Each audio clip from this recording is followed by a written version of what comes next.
Alright, tuan-puan, sebagai tuan-puan sedia maklum, tujuan webinar ini diadakan oleh untuk berkongsi maklumat dan gambaran kepada pengusaha durian sama ada yang baru nak berjinak, nak berkecimpung dalam industri durian dan juga yang sedia ada untuk situasi lah sebenar untuk durian di Malaysia. Okey, sudah tentulah rakyat Malaysia kenal dengan durian ataupun dikenali sebagai raja buah, di mana musim pengeluarannya adalah Jun, Julai, Ogos, ketika inilah. Dan populariti durian pada masa kini terus meningkat disebabkan oleh produk durian yang berjaya menembusi pasaran antarabangsa seperti China, Australia yang dipelopori oleh varieti durian Raja Kunyit D197 ataupun Musang King. Saya kongsikan sedikit Encik Ali data daripada Jabatan Pertanian sendiri. Pada tahun 2019, pengeluaran buah durian sebanyak 377,251 tan iaitu sebanyak 7.5 bilion dengan keluasan bertanam 70,286 hektar. Kawasan utama yang bertanam adalah Pahang, Johor dan Sarawak.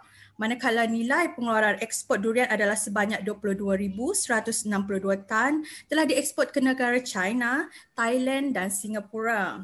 Manakala kadar sara diri bagi durian iaitu SSL menunjukkan pengeluaran di Malaysia adalah mencukupi untuk domestik iaitu sebanyak 105.2% dan penggunaan per kapita adalah 10.7 kilogram per tahun. Namun bagaimana pengusaha dan pengeluar industri durian kita dapat menghadapi cabaran dalam industri buah durian di Malaysia bagi mengekalkan momentum pengeluaran dalam negara. Untuk itu kita akan kupas lebih lanjut dengan pembentangan oleh penceramah kita. Oleh itu, tanpa melengahkan masa, saya serahkan kepada Encik Ali. Dipersilakan. Okey, terima kasih Puan Wida. Okey, saya akan sharekan. Okey, Assalamualaikum dan salam sejahtera. Selamat malam. Salam durian. Wanakem. Ni hao. Okey, bertemu lagi kita untuk pada kali ini tentang perkongsian oleh daripada Bahagian Jabatan Pertanian iaitu tentang durian Malaysia. Okey, terlebih dahulu terima kasihlah kepada semua rakan-rakan pelabur durian, peminat durian yang hadir untuk bersama-sama dalam program malam ini. Okey. Tanpa melengah masa lagi, saya akan teruskan dengan pembentangan saya pada malam ini. Kita berkongsi sedikit tentang durian Malaysia. Okey, mungkin juga kita sesi pengenalan ni pun lebih kepada siapa dalam ni adalah pelabur yang baru, mana yang telah bertanam, mana pelabur yang dah ada pokok matang dan tua dan ada juga lain-lain lah. Lain-lain ni mungkin boleh dikategorikan sebagai peminat durian. Okey. Okey, ini antara situasi yang berlaku sekarang lah. Dulu kalau kita ingat waktu kita kecil kalau malas belajar mungkin akan jadi petani lah. Okey. Sekarang kalau nak jadi petani, perkara yang pertama sekali yang perlu ada pada diri kita adalah kena rajin belajar. Dan di dalam pelaburan durian ni bukan sahaja daripada golongan daripada pertanian dan sekarang bermacam-macam pihak daripada pelbagai kerjaya termasuklah doktor, engineer dan golongan-golongan yang profesional yang lain, selebriti dan banyak pelabur masuk ke dalam industri durian ni untuk menceburi ekoran daripada letupan komersial terhadap industri durian Raja Buah Malaysia sendiri. Okey. Sekarang ramai yang berebut lah nak jadi petani lah. Okey. Dan dalam pengenalan ini juga, saya akan terus masuk. Siapa tak kenal lagi Raja Buah Malaysia, iaitu durian. Okey, kalau tanya balik, kalau jawab rambutan maknanya boleh cek baliklah dia punya kad pengenalan. Okey, di Malaysia yang di sini dapat dikongsikan terdapat 23 spesies durio yang kita selalu dengar di 1 sampai di 200 lebih tu di bawah satu spesies sahaja iaitu Durio zybertinus yang di 24, Musang King, Ochi, IOI itu semua di bawah satu spesies. Dan kalau di Semenanjung saja ada 13 spesies. Okey, di Sabah dan Sarawak ada 13 dan 16 spesies.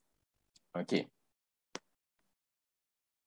Durian adalah pokok hutan. Okey, durian juga digelar durian atau nama lain Tuk Rian, Liu Lian. Okey, di bawah spesies Durio zybertinus, famili Bombaceae, dan taburan durian ditemui di Malaysia, Borneo dan Asia Tenggara. Durian bukan berasalnya, tapi taburan durian ditemui di sekitar Malaysia, Borneo dan Asia Tenggara. Dan sekarang pun boleh tengoklah contoh di China pun, di Taiwan pun dah start mula menanam dengan durian. Di India pun dah ada tanaman durian. Okay. Bila durian ni telah ditemui di Malaysia? Kalau ikutkan pada tahun 1770 durian telah ditemui di negara kita dan telah dicatatkan penemuannya dalam Families des Plants pada 1763. Kalau Indonesia, durian ni dah menjadi lambang. Kalau bagi sesiapa yang pernah pergi ke Jogja, Candi Borobudur, dekat situ pun boleh tengoklah ada monumen-monumen berasaskan durian yang menjadi bukti bahawa tamadun mereka dahulu pun dah menjadikan durian sebagai raja buah juga, iaitu dalam 300 ke 400 tahun dahulu lah. Okey. Antara bukti-bukti lain taburan durian di Malaysia, kita boleh lihatlah. Di Malaysia lebih daripada 50 penempatan yang menggunakan nama durian. Contohnya kalau seperti durian burung, sempang durian di Negeri Sembilan, durian tipus, kampung durian sebatang di Rauk, dan bermacam-macam lagi, durian mentagau, okey, durian kasim, okey. Ini antara bukti juga bahawa penempatan lama dahulu yang dibina sempena ada taburan pokok durian di kawasan mereka. Okay. Apakah kehebatan durian? Okey. Kandungan serotonin yang tinggi dapat memberikan kegembiraan bagi sesiapa yang makan durian. Okey, jarang kita tengok orang yang makan durian menangis kecuali yang tukang bayar. Okey, memudahkan tidur. Ini pun bila kita makan durian mungkin tidur kita lebih nyenyak lah. Tetapi, okey, kalau besok saudara mara kita datang, telefon datang bagi tahu nak datang ke kebun nak makan durian, kita pula yang tak boleh tidur lah. Okey, lepas tu boleh mengawal tekanan darah dan seterusnya. Okey, ini antara benda yang terpenting lah, libido boosting ataupun meningkatkan sexual desire. Okey, kalau ikut Indonesia pun ada pepatah tradisi di Indonesia, bila musim durian gugur je banyak kain yang terangkat lah. Okey. Sebab kandungan protein yang tinggi sebenarnya dia mampu menyumbang tenaga yang lebih kepada pemakannya lah. Okey, contohlah mungkin kita boleh kaji balik siapa antara yang hadir tuan-tuan dan puan-puan malam ni yang lahir pada Mac atau April. Okey, mungkin boleh lihat balik 9 bulan dahulu. Okey, boleh tangkap maknanya pada bulan Jun dan Julai musim durian. Okey. Dan 9 bulan seterusnya adalah bulan Mac dan April. Mungkin tuan-tuan atau kita juga yang lahir pada Mac April ada kesan daripada makanan durian. Okey. Di sini juga saya akan bandingkan antara perbandingan antara durian dengan buah-buah import yang lain dan juga kita bandingkan dengan nasi. Okey, kalau tengok durian kandungan protein dia boleh dikatakan 10 ke 12 kali ganda daripada apple, pear dan anggur. Okey, dan dia kandungan protein dia separuh daripada nasi. Dan seterusnya boleh tengoklah kandungan lemak antara yang tertinggi, antara apple, pear dan anggur, karbo separuh daripada nasi, kalsium 40. Okey. Dan daripada komposisi ini juga menunjukkan durian memerlukan kalsium yang cukup dalam tumbuh besaran. Okey. Kalau ingat balik waktu kita mana yang dah berkahwin apakah hantaran waktu kita kahwin dahulu? dan kebanyakannya boleh katakan buah seperti anggur, apple, pear dijadikan sebagai hantaran. Dan jarang kita tengok hantaran kahwin dalam bentuk durian, pisang ataupun buah-buah tempatan. So sebagai rakyat Malaysia, saya tekankan balik, peranan kita adalah mengutamakan produk tempatan kita. Okey. Seterusnya, untuk promosi, kenapa saya tak gambar kanak-kanak? Sebab kanak-kanak ni dia punya kuasa permintaan dia amat tinggi lah. Kalau dibandingkan anak dengan isteri, jika anak minta durian mungkin kita akan beli lah. Kalau isteri mungkin kita akan tangguh-tangguhkan. Okay. Mana didiklah anak-anak kita dengan mencintai durian ataupun makanan-makanan tempatan dahulu.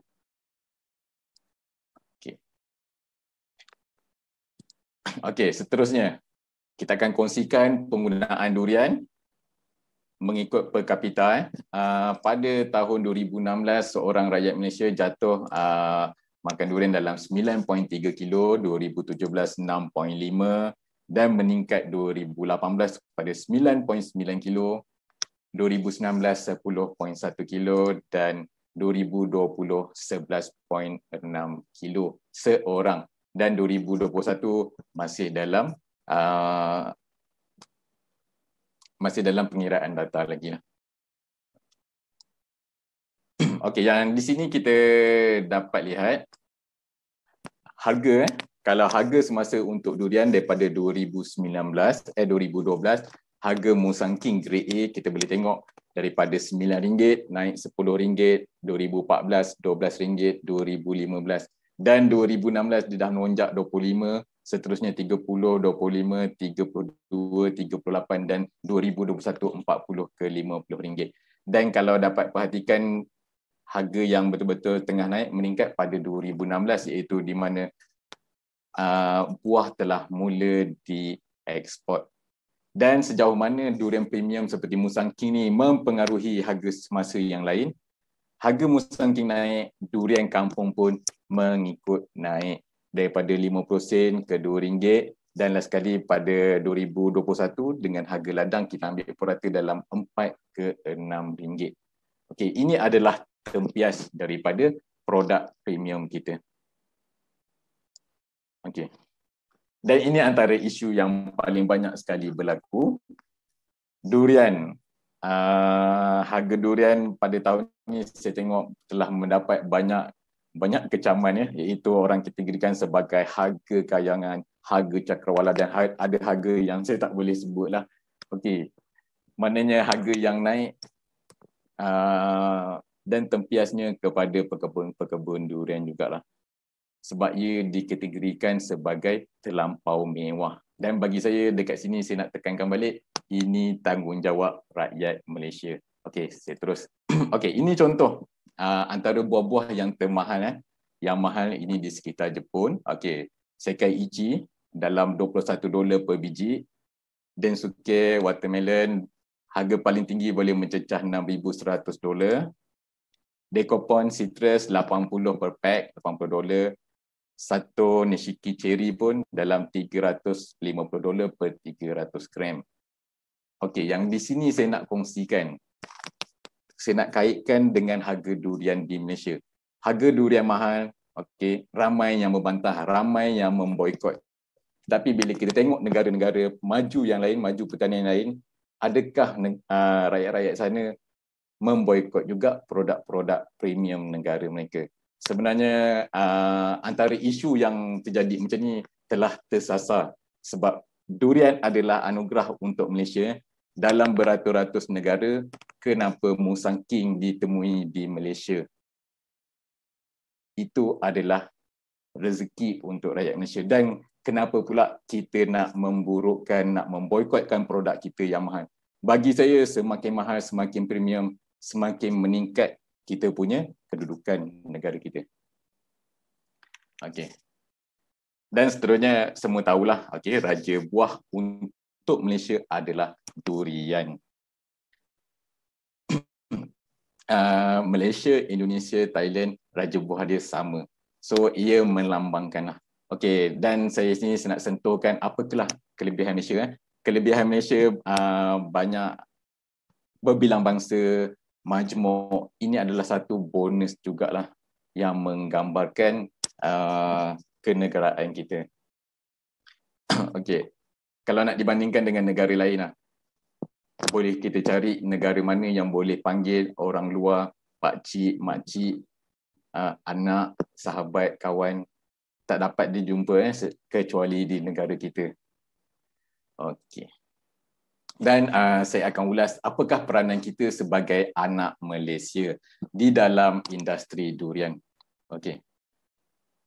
Okey, ini kita boleh tengok antara contoh-contoh video yang banyak tular di media sosial tentang persepsi dan pandangan durian masyarakat luar kepada buah raja buah kita. Ada yang tak boleh makan, ada yang bau, ada yang bila makan muntah. Okey, di manakah kesilapannya? Kesilapannya promosi kita tak tunjukkan. Contohnya kalau belah durian pun kita boleh tengok dalam gambar atau dalam video ni, belah durian pun dah macam belah nangka. Okey. Ini adalah peranan kita nak ajar, dan buah yang dimakan pun kena ajar dengan cara betul. Okey, ini seterusnya antara rancangan yang terkenal The Doctor. Ini pun dia orang buat test antara makanan yang paling terteruk di dunia atau busuk. Dia pamerkan durian, dan apabila dipamerkan, dia bagi ke peserta penonton di depannya, keadaan jadi terbalik. Okey. Mana bila orang makan, ada golongan yang berminat. So dekat sini peranan rakyat Malaysia, tolong bantu ajar. Okey. Macam mana nak ajar nanti saya akan ulas lagi selepas ni. Okey. Dan sekarang pun ramai peminat-peminat durian luar bantu promosi durian kita. Okey, ini contoh daripada Durian Hunter, Year of Durian, Lindsay Gassi. Dia pun bantu Malaysia dalam promosi durian. So sebagai rakyat Malaysia, kita pun kena bersama-sama dengan dia promosi kita punya buah ke peringkat lebih tinggi. Okey. Okey, ini pun boleh tengoklah dalam TV9 pun. Ini dengan selebriti Korea, Oppa. Okey. Okey, dia promote durian. Bagi saya ini antara langkah yang paling bijak sebagai rakyat Malaysia. Hidangkan apa yang kita ada, hidangkan raja buah kita, hidangkan ikon negara kita kepada dunia luar. Dan boleh tengok antara tindak balas awal daripada mereka bila pandang buah durian, dia orang takut sebab buah berduri dan bau. Tapi apabila dah cuba makan, dah start jatuh cinta. Okey, ini pun antara YouTuber Malaysia.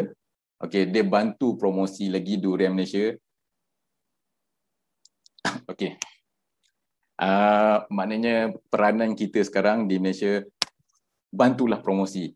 Tunjuk macam mana cara makan durian segar, cara nak buka durian, dan cara nak nikmati durian sebagai pendidikan dan promosi negara kita. Okey. Seterusnya, saya akan apakah definisi industri durian Malaysia? Ramai yang beranggapan, okey, tanam pokok jadi pengeluar apabila buah dah start gugur, terus jual kepada pemborong dan pengguna. Ia tidak bermaksud industri, walaupun dengan harga yang mahal. Maksud industri yang sebenar daripada pengeluar pekebun, okey, dikembangkan kepada kolektor, kepada pengilang, lepas tu dikembangkan lagi kepada downstream, produk hiliran, agrotourism, kerjaya, kepakaran konsultansi, research, logistik, servis dan lain-lain. Ini baru bermaksud industri. Kalau daripada pokok keluar buah, walaupun dengan harga yang mahal, dijual kepada kolektor, itu tidak masuk industri. Sebab setiap kali industri ini berkembang, kerjaya, peluang dan nilai ekonomi dia semakin berkembang. Itu adalah definisi untuk industri durian. Bayangkan kalau tak berlaku industri logistik, tak ada lori, tak ada transporter, dan agrotourism, kalau boleh tengok sekarang banyak resort-resort yang baru dibuka dan durian dijadikan sebagai daya tarikan. Walaupun dengan homestay ataupun package makan di kebun, secara tak langsung mampu menaikkan nilai ekonomi. Okey, ini contoh keadaan semasa lah. Ini kalau dah terdesak, waktu musim buah kenderaan dah tak cukup, dengan kereta pun kita sumbat dengan buah untuk dihantar dijual. Okey. Okey, di sini saya ingin menerangkan sejauh manakah nilai satu batang pokok durian. Okey, satu pokok durian adalah bersamaan dengan satu ekar sawit. Okey, contoh satu pokok durian ada 50 biji, kita ambil 50 biji saja dengan grade A dan kita anggarkan dengan berat 2 kilo sebiji, maknanya satu pokok boleh dapat dalam 100 kilo dan pada harga RM40, satu pokok nilainya adalah RM4,000. Dan bagi satu ekar sawit, okey, dengan harga purata satu tan sebanyak 500 dan keuntungan setahun untuk satu ekar dalam 2,500, maknanya membuktikan okey, nilai satu pokok durian dengan satu ekar sawit adalah sama. Tadi pokok durian 4,000 nilai jualan buah, bila tolak kos sebanyak 1,500, maknanya dalam 2,500, dan sawit juga satu ekar sawit dengan nilai keuntungan 2,500 setahun. So dekat sini nilai potensi pokok durian, nilai ekonomi pada pokok durian adalah bersamaan satu ekar sawit. Dan bagaimana nak jaga pokok yang bernilai tinggi ni penuh dengan cabaran dan juga nak ranjau jugalah. Okey. Okey, seterusnya, apakah impak pada durian premium kepada durian-durian lain? Naiknya Musang King, naiknya durian premium yang lain selain Musang King, D24, IOI, Musang Queen, Blackthorn, Black Gold, durian kampung pun meningkat naik. Sekarang pun durian kampung dah naik dan durian kampung pun telah dilancarkan oleh Jabatan Pertanian dengan durian kampung premium DKP lah. Dan selain itu, apabila meningkat sesuatu produk variety, variasi variety pun berkembang dan industri pun berkembang. Contoh pengeluaran biji benih, okey, penghasilan, kemahiran pembiak baka dan bermacam-macam lagi.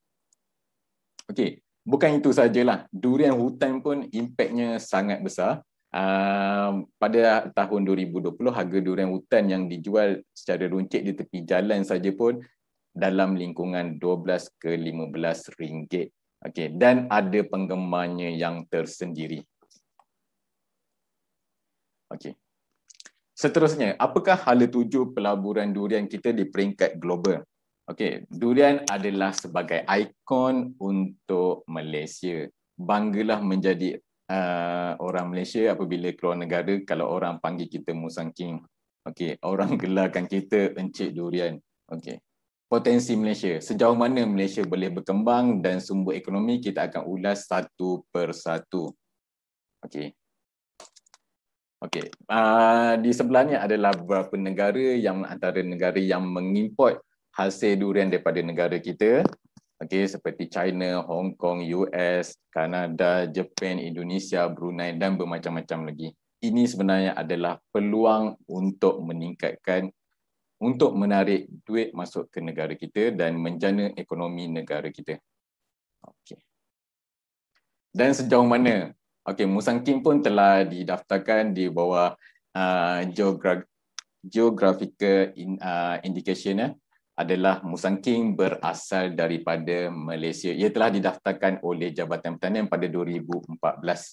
Dan sejauh mana impak Musang King?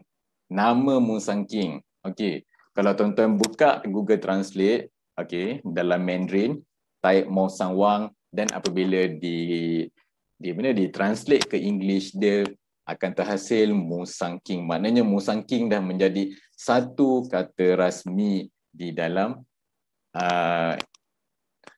Google Translate lah. Maknanya dia dah tak jadi, kalau contoh Musang Wang, kalau translate kepada English mungkin boleh jadi kucing raja bukit, tetapi bila kita translate dia terus keluar Musang King. Maknanya Musang King dah menjadi satu perkataan rasmi. Okey. Okey, ini contoh situasi di kilang, ini antara buah-buah yang di sejuk beku yang akan dieksport.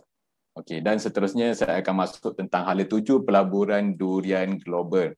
Okey, ini adalah balance of trade pada tahun 2006 ke 2016. Okey, kita nak nilai ekspor lagi tinggi daripada nilai import lah. Okey. Seterusnya, okey. Okey, ini adalah total ekspor untuk Malaysia pada tahun 2020 dan kita boleh tengok yang warna hijau ni adalah daripada sumbangan daripada pertanian dan dalam ni juga termasuk juga dengan durian. Okey.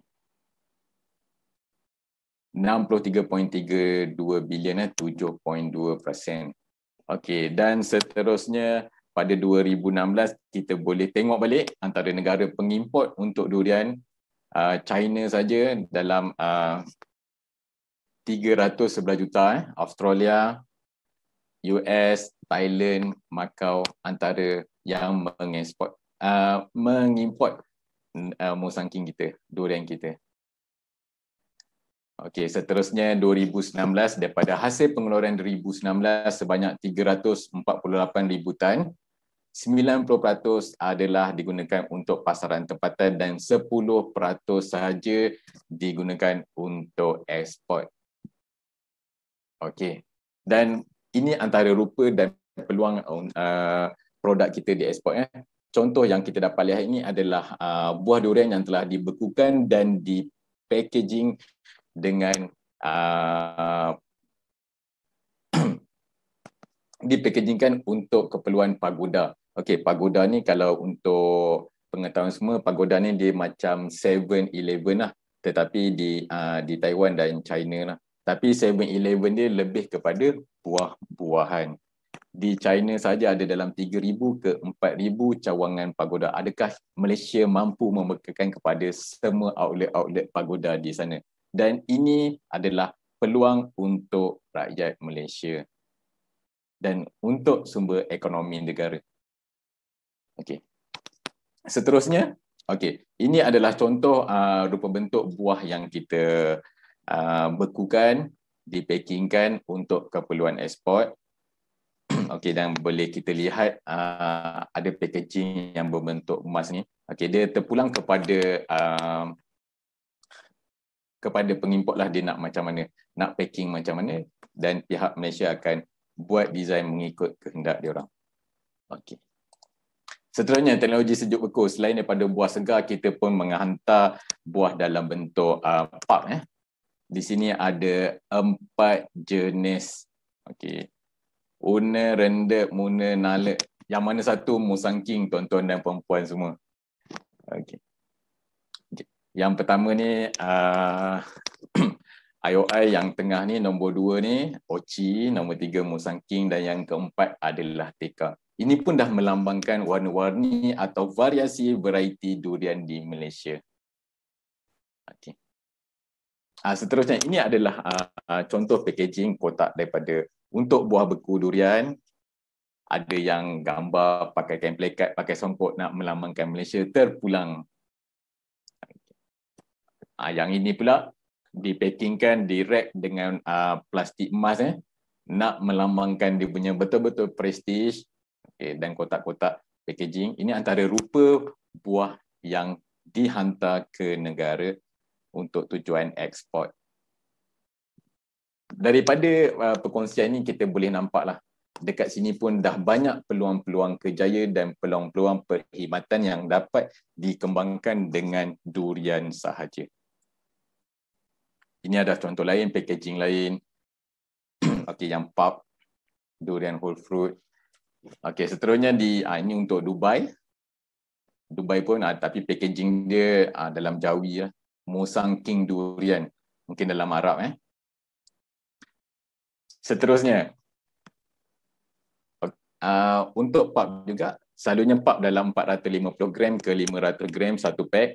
Dan bagaimana nak memperluaskan pasaran lagi, packaging untuk pulp pun dikecilkan untuk 1 ke 2 pulp sahaja. Maknanya lagi ramai orang yang mampu beli dan mampu rasa. Bayangkannya, kalau ada anak seorang mungkin boleh beli 1 pulp yang setengah kilo tu, Tapi kalau ada anak ramai ataupun girlfriend yang ramai, terpaksa beli yang kecil-kecil ni supaya dapat semua dan mampu untuk dirasa pada semua. Okay. Seterusnya, di dalam durian kita ada bahagikan antara pilihan pelabur. Pastikan pelabur dapat berita manis dan pahit. Jangan cerita dengan cerita durian untung saja. Kena tengok juga cerita yang pahitnya juga. Untung rugi, komersial atau tradisi, secara terancang atau sembrono, tanam ikut dan berjaya dan gagal. Ini antara kategori-kategori pilihan.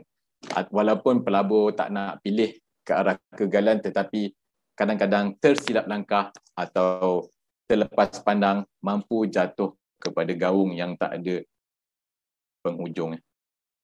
Penyediaan dan penentu hala tuju pelaburan. Apa yang berlaku, banyak pelabur tidak capai target, tewas awal, tak sampai 5 tahun. Tahun pertama tanam okey, tahun kedua dah start hilang, tahun ketiga dah tukar nombor telefon, tahun keempat baru datang balik kebun menebas, tahun kelima orang dah start berhasil, dia masih lagi dalam perawatan pokok dan masih lagi dalam kerja untuk membentuk pokok. Kerja yang susah, ini paling banyak. Perancangan tak betul dan seterusnya daya analisis yang lemah. Banyak berlaku. Contoh, buka kawasan saja, benda ni macam ada tarikan lah. Buka saja kawasan, datang ramai-ramai, datang banyak pihak, akan cuba dampingi lah tanpa diundang. Bawa baru turun mesin je, dah macam okey, kalau nak buat kebun ni kena buat macam ni, bagi pendapat macam-macam dan seterusnya overlap. Dah buat perkara yang sama tapi tak berfungsi, terpaksa repair lagi, repair dan akhirnya apa yang dirancang tidak selaras dengan apa yang diimpikan. Okey, yang ini kita boleh tengok juga peratus sukses bagi kebun ni. Pokok ni dah berumur dalam 4 ke 5 tahun dan bila kita lihat balik, pokok yang tumbuh ni pun tak sampai 50%. Yang ni boleh tengok peratus sukses dia pun amat tinggi. Di manakah kesilapan? Di manakah yang terlepas pandang? Ini pun melibatkan dengan perancangan daripada awal untuk pelabur. Untuk asal pelaburan tanaman, kita pecahkan mengikut SWOT analisis lah, strength, weaknesses. Okey, dan saya akan hurai satu persatu. Okey, untuk strength, kekuatan, durian dah melambangkan penjenamaan Malaysia. Benda ni perkara biasa. Selalu kita dengar, kalau di China, bila kita tegur ini durian bukan, ini adalah Musang King. Ya, kita tahu ia durian. Dan jawapan mereka bukan ini Musang King. Ini kereta, bukan ini BMW, ini Toyota, ini Hilux. Ini menunjukkan Musang King dah jadi satu brand yang besar di peringkat global. Dan apakah kekuatan kita lagi? Kita juga ada penguasaan teknologi, variasi variety komersial dan teknologi downstream yang dapat menyokong pelaburan di dalam durian. Okey. Sebut saja daripada Raub. Memang orang dah tahu Raub pun telah diisytiar sebagai bandar durian Musang King.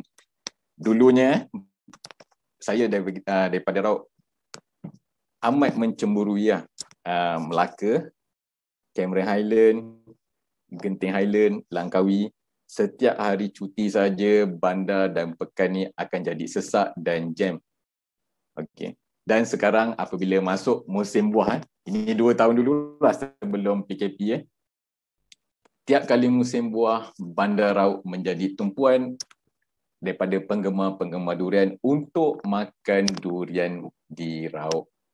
Sebenarnya ia adalah satu rahmat untuk penduduk Raub.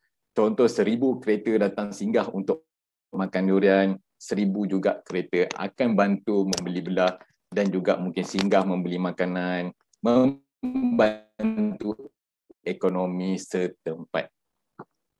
Itu antara kesan daripada durian di Bandar Raub.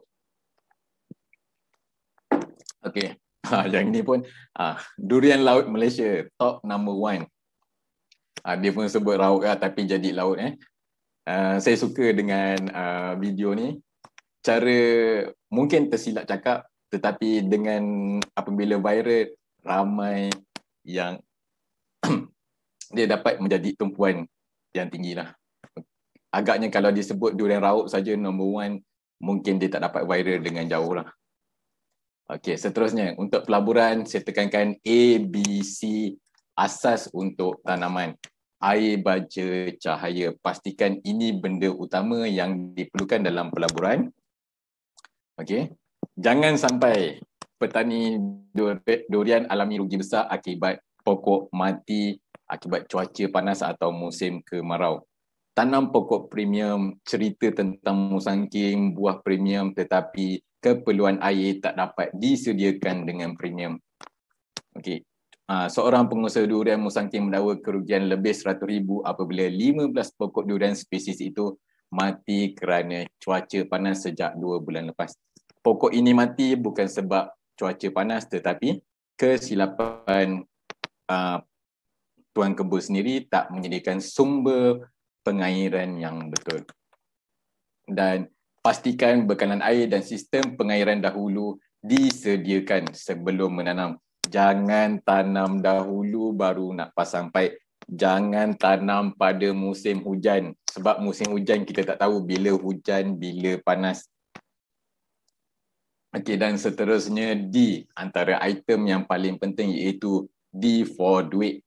Bukannya durian memerlukan duit yang banyak, tetapi berbelanja mengikut kadar kemampuan dan perancangan. Kalau kita mampu untuk buat 10 pokok, tumpu 10 pokok sahaja. Ini poket ada 10 pokok tapi nak buat 100 pokok ke 1000 pokok. Memang tak akan pergi jauh. Sebab durian kita nilai bukannya dari segi kuantiti, tetapi sejauh mana tumpuan komitmen dan kerja yang profesional lah. Okey, pelaburan pendidikan. Ini pun salah satulah perkara yang menyumbang kepada pelabur. Kalau contoh dalam gambar ni pun kita boleh tengok banyak sahabat-sahabat pelabur datang untuk berkongsi dan belajar, kongsi idea, kongsi pengalaman untuk menuntut ilmu dalam pelaburan. Sebenarnya ini antara salah satu perkara yang penting di dalam pendidikan.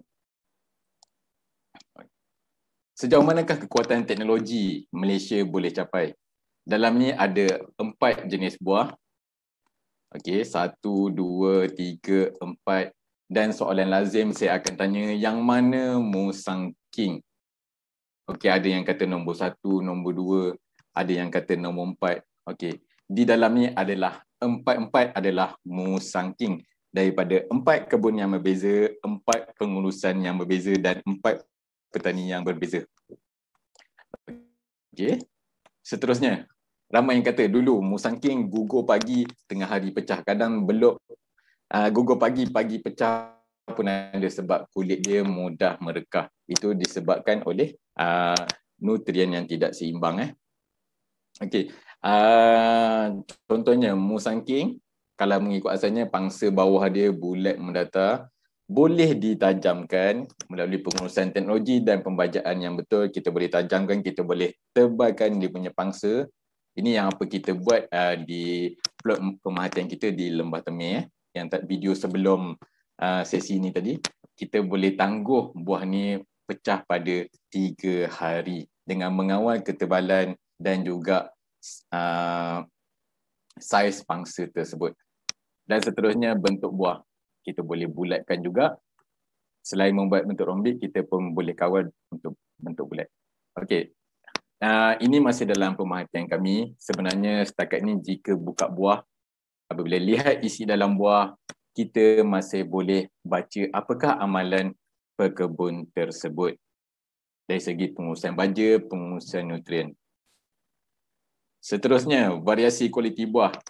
Biji boleh bulat, musangking. Biji boleh sederhana dan biji premium kita boleh kesetkan.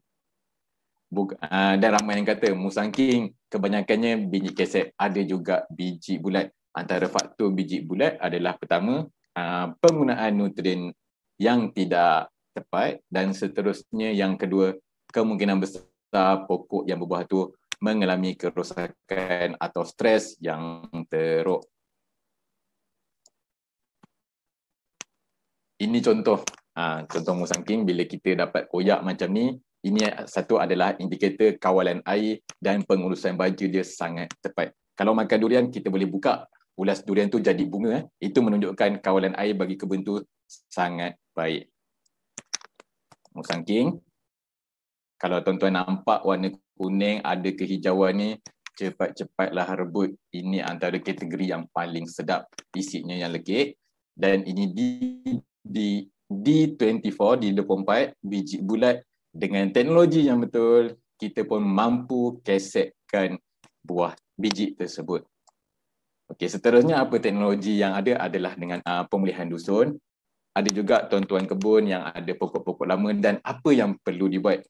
Ini antara program yang kita buat untuk pemulihan dusun. Contoh pokok lama pada Mac 2018.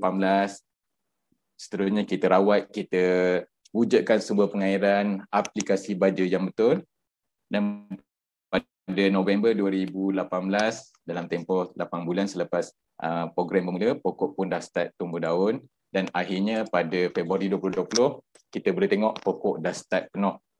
Daripada seorang perempuan yang seksi, kita pakaikan baju kurung dengan tudung dan akhirnya kita pakai dengan sampai tutup mulut tu lah, benda panggil niqab kan. Ini adalah plot model farm yang kita buat di Institut Pertanian Kuala Lipis. Dan dalam konsep untuk pemulihan ni, saya tekankan tahun pertama penumpuan pada rawatan dan vegetatif pokok sahaja. Ramai yang silap, baja pokok terus nak berbuah. Pokok tu dah terbiar lama, perlu dirawat, dan pada antara rawatan ni kita kembali kepada asas A, B dan C, air, baja dan cahaya. Dan tahun kedua baru tumpu kepada penumpuan reproduktif pokok. Ini kebanyakannya bila kita tabur tu harap keluar bunga. Pokok tu dah tertinggal lama, perlu dirawat dan perlu dipulihkan. Maknanya untuk pemulihan tahun pertama tu, tolong bersabar dan jangan tamak. Okey, seterusnya ini contoh dalam program kita lah, daripada pokok yang dah sekangkang kera, akhirnya kita rawat dan pada 2020 boleh tengok pokok tu dah start rimbun dan tumbuh dengan hidup dengan segar. Dan ini apa yang berlaku pada 2021. Boleh katakan satu Malaysia, durian kampung berbunga. Kenapa? Sebab pertama sekali keadaan cuaca yang hampir menyeluruh sama seragam, pokok mampu keluar bunga, tetapi yang lekat sangat rendah. Sebab banyak bunga yang terhasil adalah daripada cuaca yang kering sahaja, dan bunga buah yang lekat memerlukan aplikasi air dan baja dan tahap kesihatan atau ketersediaan pokok untuk berbunga dan berbuah. Kalau kita kan tahun ni satu Malaysia keluar bunga, tetapi yang lekatnya tak banyak. Persediaan untuk pokok tidak dapat ditampungi. Ini antara punca untuk durian kampung pada tahun ni. Okey, ini pun di bawah plot pemulihan dusun. Durian rare lah, ini durian kampung premium di Lingai di bawah. Ini pun dia mendapat susulan dan perkongsian daripada pihak kami juga di Rauk. Dia selalu datang ke Rauk hadir untuk khusus benda semua tu. Dan akhirnya setakat ni durian kampung yang dihasilkan boleh kata konsisten selama 2 tahun lah. Sini kita boleh dapat lihat saiz pangsa kita boleh kawal, saiz biji pun boleh direncatkan melalui aplikasi penggunaan baja yang betul. Okey, seterusnya. Durian orang cukup sinonim lah. Kalau buka nak warna kuning, nak warna orange, baru sedap. Tapi kalau durian kampung yang warna putih ni pun, kalau pengurusan nutrisi yang betul, kita pun dapat tingkatkan rasa dan juga kualiti isi. Boleh lihat contoh variety D198 iaitu Kim Hong. Walaupun warnanya putih, putih krim, tetapi ia mendapat permintaan yang tinggi untuk negara Singapura. Dan apa lagi teknologi yang ada yang dapat dikongsikan oleh Jabatan Pertanian? Contohnya cantuman dewasa durian. Ini pun salah satu teknologi yang boleh dikembangkan dan telah dikembangkan bersama-sama pihak industri. Okey, ini contohnya pokok cantuman dewasa ni daripada variety lama, variety kampung atau variety yang contohlah harga tak dapat tinggi nak digantikan dengan Musang King pun tiada masalah. Tetapi tolong pastikan jika hendak mencantum pokok, pastikan pokok penanti sihat. Jangan cantum pokok yang sedia ada tu, pokok yang dah sakit, yang dah bermasalah. Kadar peratus pokok hidup amat rendah. Dia cantuman ya. Kalau dalam durian dipanggil cantuman. Bukannya pokok kahwin. Kahwin untuk jantan dan betina sahaja. Okey, saya tegaskan balik, pastikan pokok penanti atau pokok asal yang nak dicantum mesti sihat dahulu. Kalau macam orang kalau nak kahwin lagi, pastikan betul-betul sihat baru boleh nikah lagi. Kalau bangun pagi, tidur tengah malam pun bangun kencing 3-4 kali, tak payahlah nak kahwin lagi. Sama macam pokok. Okey, seterusnya downstream sejauh mana durian boleh menjana ekonomi negara kita. Okey, antaranya produk-produk seperti mooncake yang ada daya komersial, pizza, aiskrim durian pun dapat dikembangkan. Ini contoh aiskrim durian daripada Nitron Kedah. Okey, seterusnya tempoyak. Tempoyak pun dah menjadi ikon untuk rakyat Malaysia. Kalau sebut ikan patin masak tempoyak memang sinonim dengan daerah Temeloh. Tetapi bayangkan bekalan durian putus untuk bekalan Temeloh. Apa yang jadi pada bandar Temeloh? Mungkin jadi bandar patin goreng kot. Okay. Dan seterusnya, okay, gulai tempoyak patin. Dan kalau boleh tengok satu lagi, sambal tempoyak. Apa yang berlaku sekarang kalau makan kimchi, makan wasabi, ambil gambar, post, tapi makan tempoyak tak post. Sebagai anak Malaysia, sebagai warga Malaysia, kalau makan tempoyak, tolonglah ambil gambar, post dan sebarkan. Mungkinlah kalau kita post 5-6 orang yang lihat rasa nak cuba atau tertarik, itu adalah jasa tuan-tuan dan puan-puan juga kepada industri durian negara. Sebab ini adalah produk negara kita. Seterusnya, variasi durian. Saya daripada Rauk. Saya akan promote semua benda dengan nama Rauk. Welcome Rauk. Jemput Rauk. Apam durian Rauk.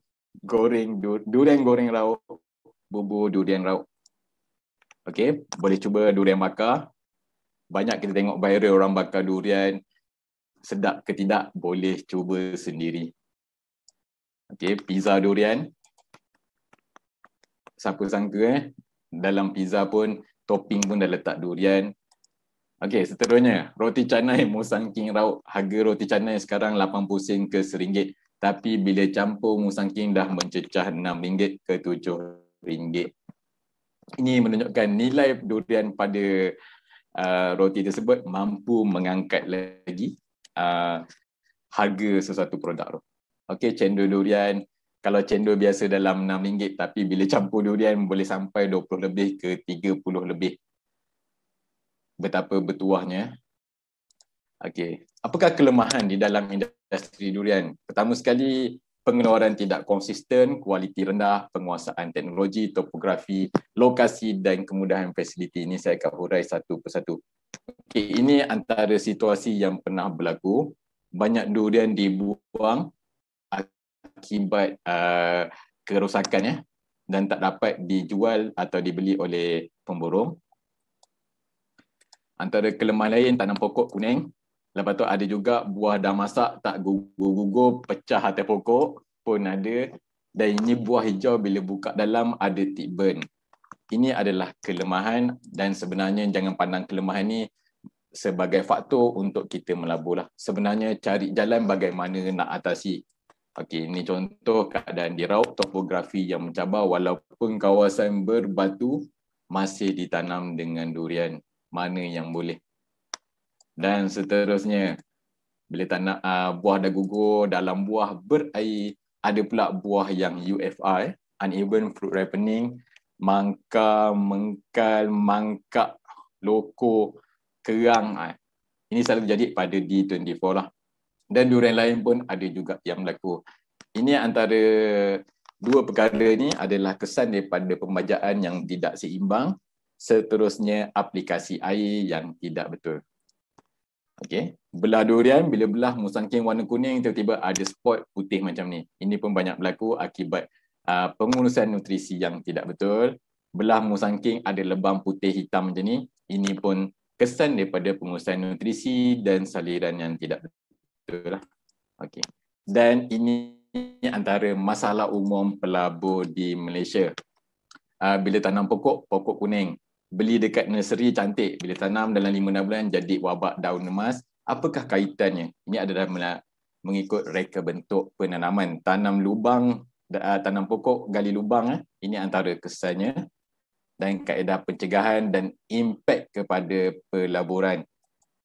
Ini contoh, pokok dah berumur dalam 5 ke 6 tahun. Tiba-tiba mati. Ini adalah disebabkan oleh saliran yang tidak lancar. Okey.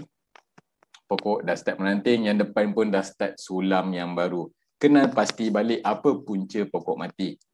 Okey, ini pokok berumur 3 tahun, dah start kembali, dah menuju jalan kepada pencipta. Okey, yang ini pun salah satu gambar yang banyak berlaku akibat daripada saliran tidak lancar. Kalau belakang ni pokok 6 ke 7 tahun, yang depan ni dah banyak tunggu mati, disulam balik pun masih kuning. Tolong kena pasti apa punca sebenar. Okey, dan masalah umum ni boleh dikatakan seluruh Malaysia. Ini kita boleh tengok dalam Facebook benda semua. Mohon pencerahan pada yang pakar apa masalah pada pokok ini, daun jadi kuning. Mohon sifu tunjuk ajar bagaimana nak pulihkan musangking saya. Usaha merawat pokok durian yang bermasalah. Boleh kata banyak soalan-soalan begini dapat, dan jawapan dalam komen daripada ini banyak dalam Facebook. Banyak jawapan yang kurang tepat. Ini disebabkan kekurangan baja, kekurangan nutrisi. Sebenarnya ini adalah kesan daripada akar yang reput akibat saliran tidak lancar. Tolonglah sipu, macam-macam dah bubuh masih jadi kuning. Okey, yang ini pula ada satu, ini pengalaman saya. Kalau dia beli pokok daripada nursery tapi pakai tanah liat kuning. Sekali bila tanam pokok kuning, bila gali balik, banyak akar yang busuk dan reput. Okey, dan apa yang boleh dikembangkan melalui ini adalah teknologi penanaman secara mounding system. Ini antara reka bentuk penanamannya. Benda ni telah dikembangkan sebenarnya dah bermula dalam 15 ke 16 tahun dahulu di Raub. Okey, di bawah Durian Academy, kalau tuan-tuan boleh kenal lah, sipu musangking kita lah, Mr. Lim Chinki, dia antara pelopor utama untuk reka bentuk penanaman ini. Dan pada peringkat awalnya, bila Mr. Lim dan pihak jabatan mula terlibat dalam reka bentuk ni, mendapat banyak tomahan. Banyak orang pertikaikan tanam atas busut macam kerja gila. Tetapi apabila sekarang, bila dah start berkembang, dah ramai orang sedikit demi sedikit berubah kepada kaedah ni. Okey, ini contoh pokok kebun ni dalam umur 11 bulan. Boleh kata pertumbuhannya seragam walaupun di kawasan bukit. Dan ini contoh di kawasan teres. Kita pun masih buat busut sebab teres pun masih ada masalah saliran dan masih juga menerima air. Okey, seterusnya kesilapan dan impak kepada pelaburan, cantasan yang tak betul. Satu pokok durian kita nak satu batang utama saja, cabang Y, cabang V kita tak nak. Okey. Kita nak durian, kalau nak kita nak satu batang utama dan melempai kiri dan kanan secara seimbang. Okey, seterusnya ini antara masalah yang berlaku. Keluar bunga yang banyak dan hujan yang lebat, akhirnya tinggal tangkai. Bayangkan pekebun dan pelabur dah melabur untuk 1 tahun, untuk 1 musim, tiba-tiba hujan yang lebat, bunga yang dihasilkan banyak gugur.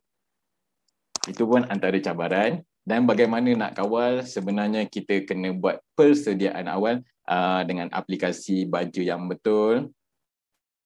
Okey, penjarangan dan pengurusan pemilihan baja yang sesuai mengikut keadaan pokok. Sebenarnya untuk kaedah pemejaan, jangan baja mengikut apa yang kita nak, tetapi apa yang pokok mahu, apa yang pokok perlu. Macam makan makan di kedai pun kita makan apa yang badan kita perlu, bukannya nafsu kita yang perlu. Okey, aplikasi nutrien dan pengurusan agronomi. Okey, di sini kita buat penjarangan dan kita kawal balik dengan pembajaan. Di sebenarnya gambar tadi di lot yang sebelah, yang ini kita buat di Lembah Temeh, dan akhirnya buah yang dihasilkan mampu mampu menghasilkan buah juga, buah mampu lekat juga. Okey. Yang ini pun antara dia kesilapan dan impak pelaburan. Buah cantik tetapi aplikasi racun serangga tidak dijalankan mengikut panduan yang betul, akhirnya banyak buah yang rosak. Seterusnya, peluang. Dalam pelaburan durian, apakah peluang? Antaranya pembukaan laluan ekspor, peluang kerjaya, promosi dan peningkatan ekonomi. Contoh peluang kerjaya. Banyak kerja-kerja yang dapat dihasilkan untuk orang tempatan. Kalau contoh mana yang untuk bekerja di kebun lah. Sebab untuk minat yang daripada warga tempatan ni kadang-kadang boleh kata masih di bawah peratus yang rendah dan ada banyak ragam jugalah. Okey. Ini contoh di kilang. Kalau di kilang durian kalau boleh tengok waktu musim durian yang banyak, kalau satu kilang antara pekerja yang diperlukan adalah 100 ke 150 orang. Maknanya peluang untuk rakyat tempatan bekerja amat besar. Okey, seterusnya ini antara promosi durian kita bila dibawa ke ekspor ke, yang ini di Nanning pada 2017, November 2017. Kita boleh lihatlah bagaimana sambutannya amat dahsyat. Yang ini saya dapat kongsikan pada hari pertama saja. Promosi bermula pada pukul 3 tapi dalam tengah hari dalam 10-12 orang dah start beratur penuh demi nak rasa satu ulas sahaja. Sebab semua nak rasa Musangking, ikon daripada Malaysia. Okey, yang ini saya lah. Yang baju hijau ni. Memang nampak macam seronok dikerumuni oleh kamera benda, tapi kaki saya memang teruk kena pijak waktu ni. Okey, ini sebenarnya adalah promosi dan contoh ramai yang kata bila kita ekspor harga durian di Malaysia akan naik. Mana orang Malaysia tak mampu untuk makan satu hari nanti. Sebenarnya untuk mengimbangi durian, ekspor antara salah satu kaedah. Contoh boleh kita lihat negara jiran kita, Thailand, bagaimana dia boleh mengimbangi harga dia sebab keluasan tanaman durian di Thailand boleh katakan 8 ke 10 kali ganda daripada Malaysia. Dan bagaimana mereka mengimbangi harga durian semasa adalah melalui ekspor, agrotourism dan downstream. Okey, seterusnya. Promosi media masa pun main peranan dalam mengimarahkan kita punya industri durian. Semua boleh kata dah free sekarang. YouTube ada, Facebook ada. Yang contoh lagi satu, Persatuan Penanam Durian Malaysia pun banyak bantu dan menjadi sokongan untuk industri. Okey, ini contoh-contoh lah platform-platform yang digunakan dalam promosi durian. Yang ini daripada Perak. Saya suka juga tengok nasihat Hello Hello Opah durian ni. Dengan logat Peraknya benda semua, memang dapat menggambarkan apa keadaan semasa. Okey. Okey, yang ini seterusnya. Bagaimana seorang Japanese datang Malaysia sebenarnya, makan durian Malaysia, bantu promosi Malaysia lagi. Okey, bila datang Malaysia, bila makan durian dah tak ada dah. No time for oishi asyik makan dan makan.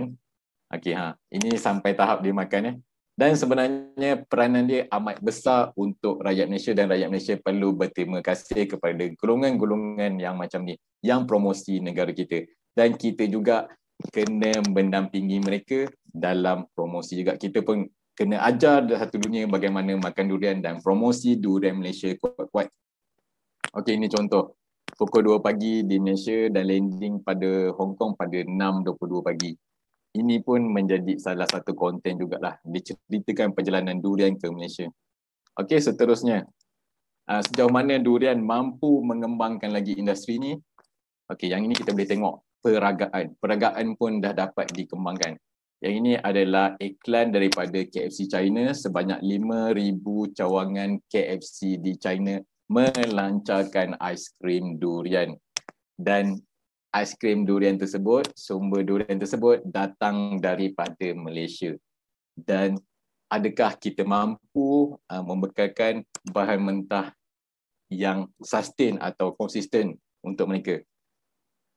Tak lama, sekejap saja. Okey, seterusnya peragaan. Bagaimana dekat sini kita boleh promote kita punya culture Malaysia dengan buah. Banyak model-model yang boleh ni. Okey, seterusnya ini jual aiskrim. Okey, ini contohlah iklan-iklan komersial durian kita, bagaimana promosi durian kita.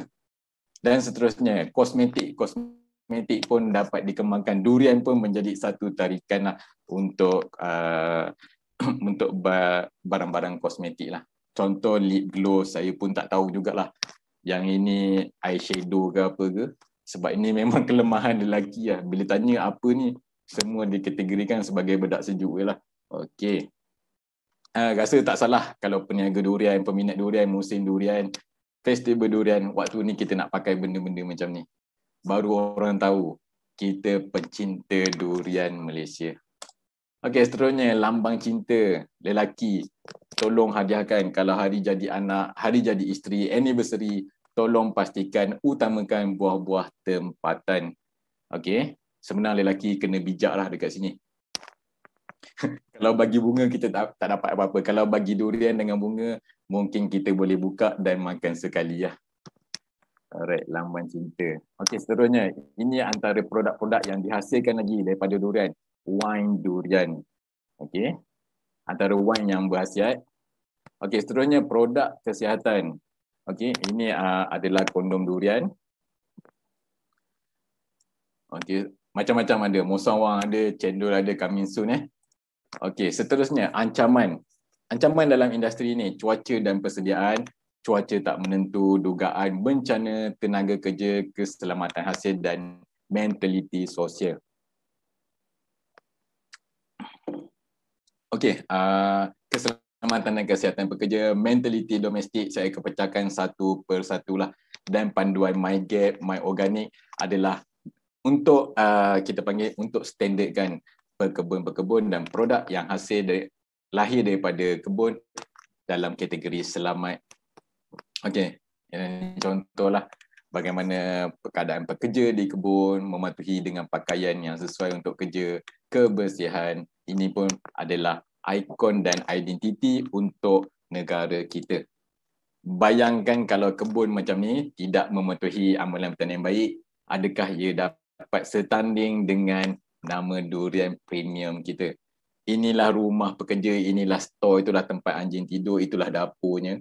Dan yang ini bilik air dia, kalau tengah mandi, ribut bolehlah nampak kawan-kawan punya senjata misteri. Okey, seterusnya.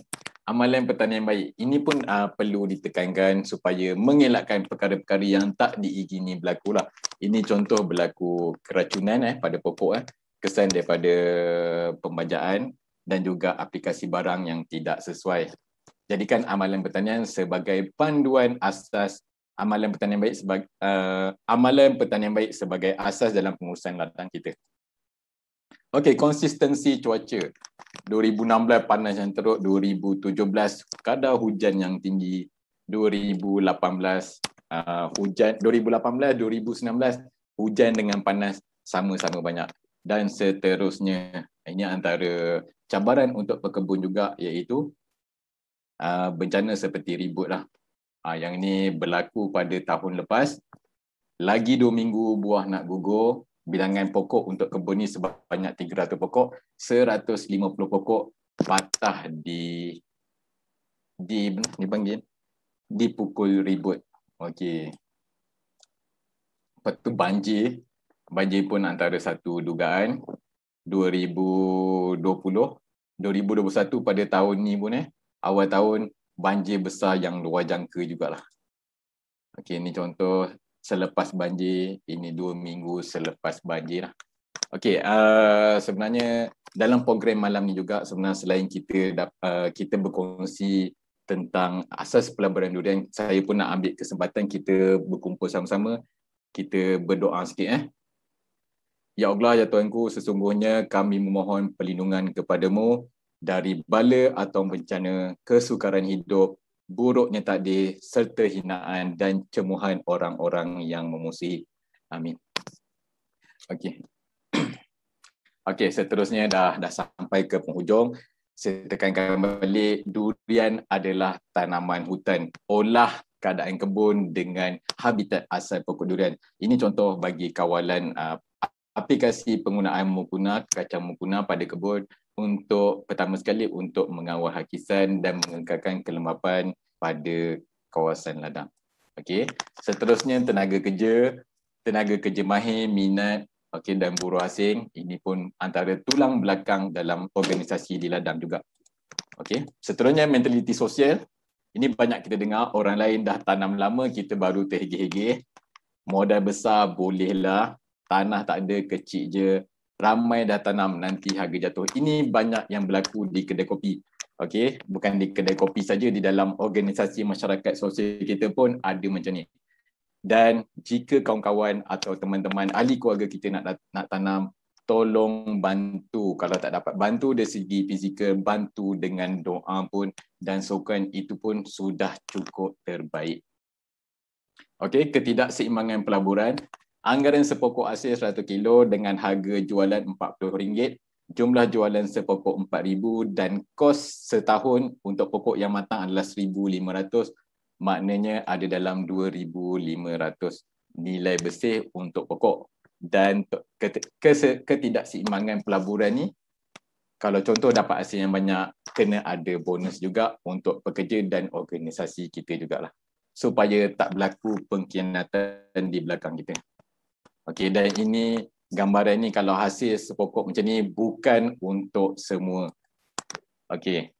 Yang ni satu lagi, satu pokok 80 biji kali 2 kilo sebiji, mana 160 kilo kali 50 kilo sama dengan jutawan.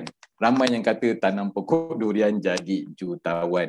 Dan saya tekankan bukan semua. Bukan semua boleh capai pada tahap macam ni. Okey. Bayangkan 1 tahun melabur, tengah keluar bunga, cuaca teruk, bunga gugur, apa yang jadi? Tak jadi jutawan lah. Okey, seterusnya. Di dalam pelaburan juga dan di dalam perniagaan kita mesti ikut panduan syariat, iaitu jujur. Banyak isu yang berlaku tak jujur. Lepas tu larangan bersumpah, saya tekankan balik. Okey, banyak pihak, contohnya, okey, saya bagi contoh ringkas. Okey, kalau pakai baju ni, kita garanti buah akan jadi banyak, akan jadi macam ni. Itu pun dah lari daripada syariat. Okey, tiada orang boleh jamin apa yang akan berlaku akan datang. Okey, seterusnya garah-garah ni, contohnya buah belum gugur lagi dah bayar cengkeram. Itu pun tidak sesuai untuk syariat kita lah. Okey, seterusnya A, B, C dan D. Ini antara grade buah A, B dan C. Okey, dan bagaimana nak dapat grade A dan B dan C adalah melalui penjarangan. Penjarangan adalah satu kerja yang wajib. Dan ini contoh kesan pada penjarangan mengikut kaedah tradisi dan komersial. Pada harga RM10, kalau kita buat penjarangannya, grade A1 ni A lah. Grade A2 ni adalah B dan grade A3 adalah C. Dan jika kita buat penjarangan, kalau tak buat penjarangan kaedah tradisi 150 biji.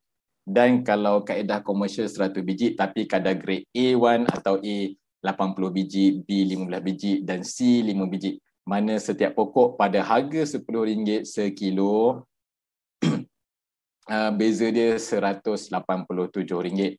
Dan jika harga dia meningkat kepada RM20 sekilo, kesan daripada penjarangan tersebut, satu pokok dah dapat RM600 dan boleh bayar bulanan sebiji MyV pada sebatang pokok. Okey, seterusnya mentaliti sosial, ekonomi negara, 3T, tanam tinggal tuai. tak perlu ada dah lepas 2020 ni, dan sensitivity. Yang ni pun salah satu juga antara benda-benda yang berlegal-legal pada kita. PPMMM, saran kerajaan tetapkan harga shilling durian. Okey, yang ini saya setuju dia nak letakkan harga shilling durian dengan syarat dia pun tanam durian dahulu. Tolong selami dan rasa apa yang pekebun dan industri rasa baru boleh cadangkan. Dan seterusnya, boikot durian timbang, nak durian longgok. Okey, untuk durian premium, durian kampung premium, aplikasi secara longgok tidak sesuai.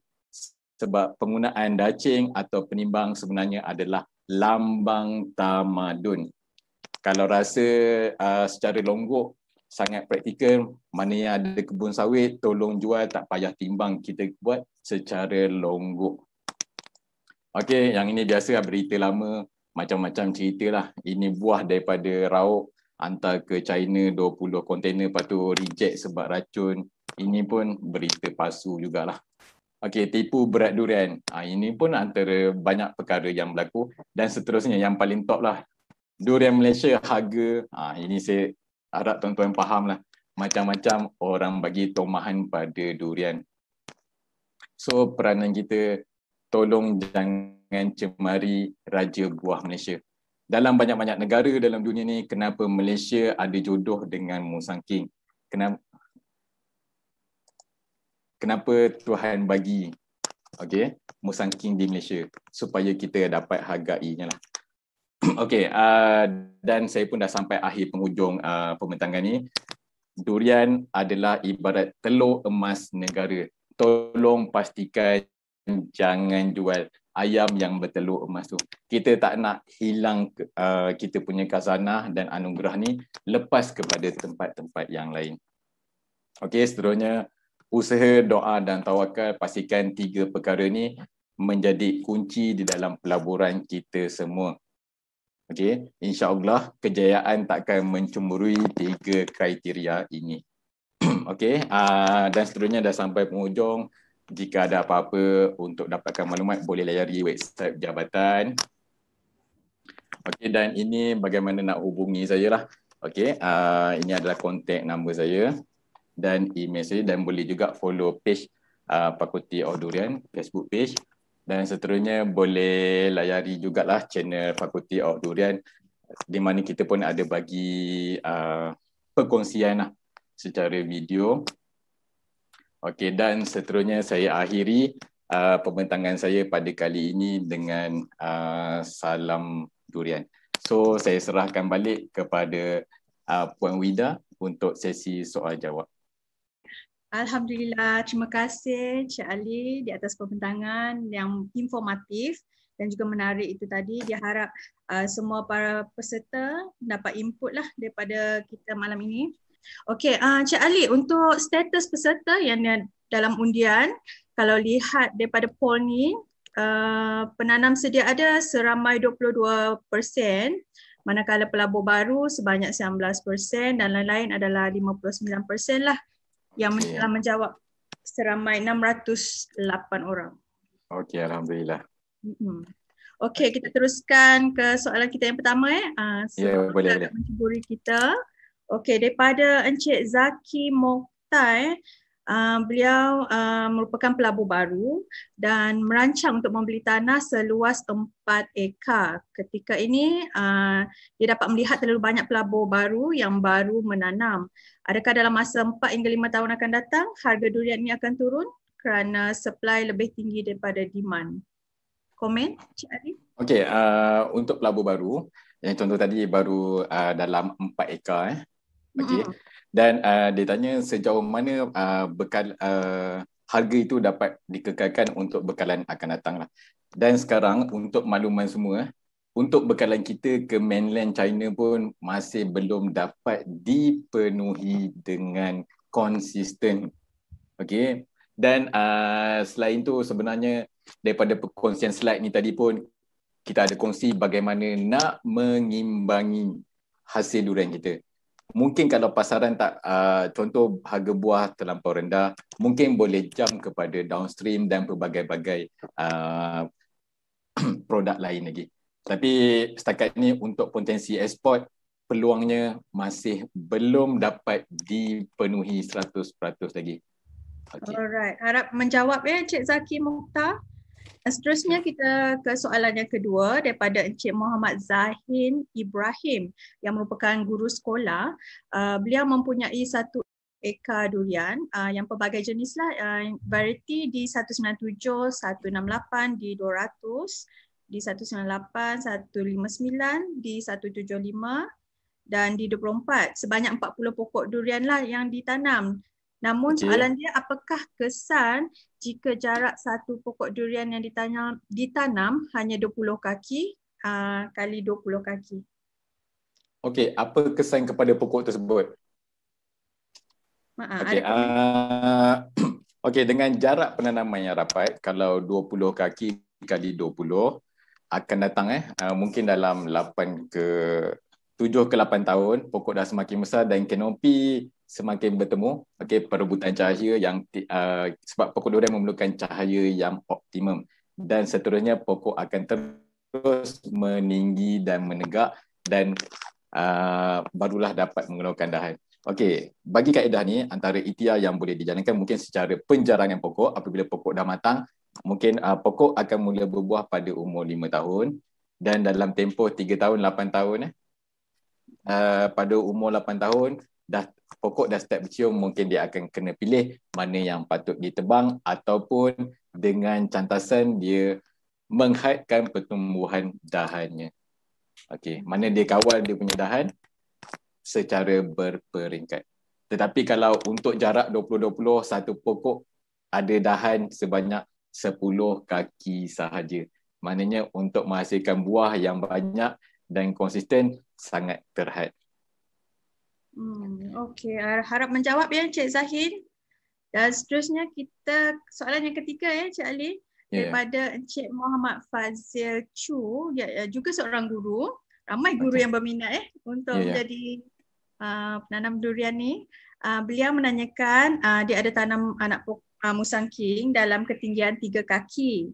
Selepas saya menyembur campuran racun kulat, Elliot, racun serangga dan baja penggalak, daun isabion mengikut sukatan yang disyorkan oleh pengilang, daun-daun pokok tidak mengering tapi gugur satu persatu dan botak. Tetapi tumbuh tunas daun-daun baru. Mohon pencerahan daripada pihak tuan. Okey, situasi kalau selepas bertanam, selalunya kalau daun gugur, kalau lepas bertanam mungkin pertama tiada pengerasan di ladang lah. Maknanya tak ada pasang naungan sebab pokok kebanyakan keluar daripada nursery yang masih beratap lagi lah. Dan apabila ditransfer ke ladang, kita pun kena ada kaedah pengerasan dengan pemasangan net dan dibuka secara berperingkat. Dan minta semak juga kaedah penyiraman. Pokok durian disyorkan siram 3 hari sekali. Jangan siram hari-hari. Okey. Alright, sebelum kita ke soalan seterusnya, saya untuk soalan yang terakhir kerana masa agak mencuburi kita malam ni. Alright. Kalau lihat di sini, alright, daripada Encik Nasrum Muhammad, soalan beliau merupakan pengurus gudang. Boleh share kaedah buat busut, komposisi tanah dan sebagainya, Cik Ali? Okey, untuk buat busut kita ada kita bahagikan kepada dua kategori bagi tanah rata. Tanah rata kita punya nisbah adalah sebanyak okey, saya bagi tinggi dalam 5 kaki, lebar dalam 10 ke 15 kaki. Dan jika kawasan berteres, tinggi dia dalam 3 kaki dan lebar dia dalam 9 kaki.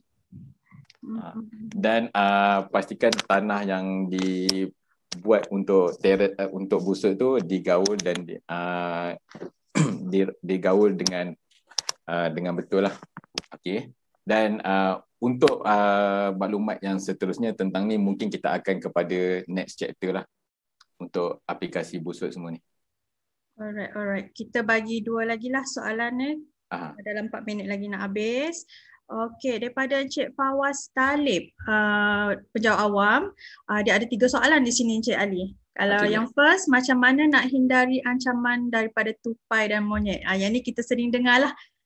Untuk durian memang serangan daripada tupai lah. Ada Okey. kaedah ke yang biasa digunakan di Pahang?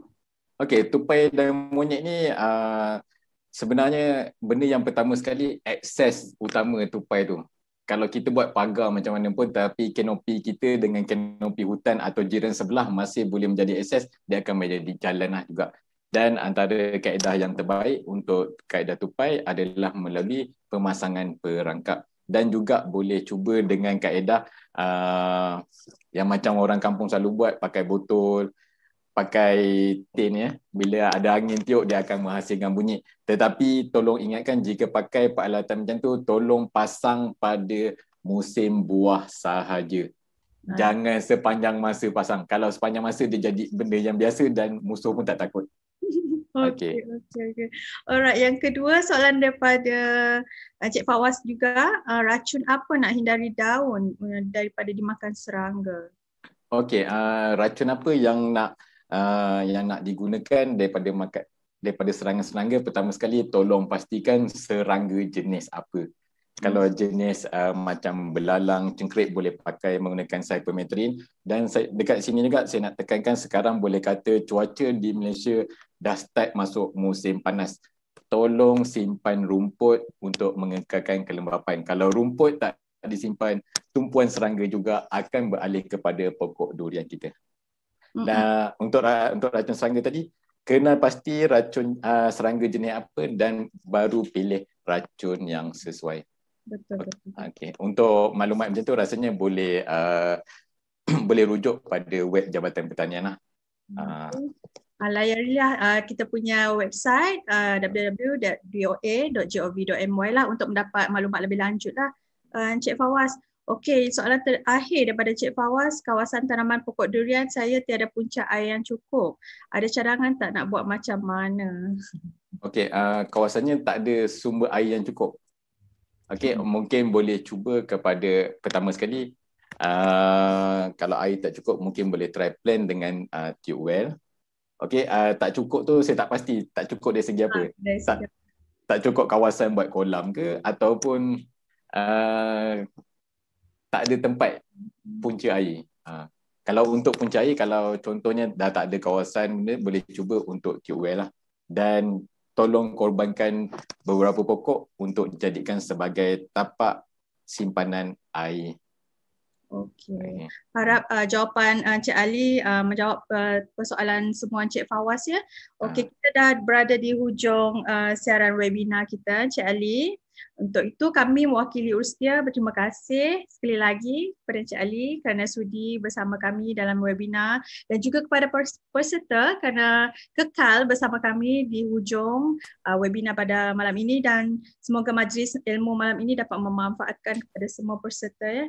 Dan diharap kita dapat bekerjasama lagi lah Encik Ali next akan datang. Ada pesanan kepada peserta lain?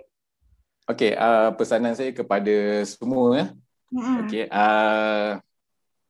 jika ekonomi durian dapat dijanakan lagi dengan industri durian, ekonomi negara dapat dijana lagi dengan durian, jadilah sebahagian daripada penyumbang walaupun sekecil zarah. Jangan ingat apa negara sumbang untuk kita, tetapi apa yang patut kita sumbangkan untuk negara. Okey, dan last sekali tolong pastikanlah tahap keselamatan dan kesihatan kita sekarang lah dengan pandemik ni ya. So salam durian untuk semua lah. InsyaAllah.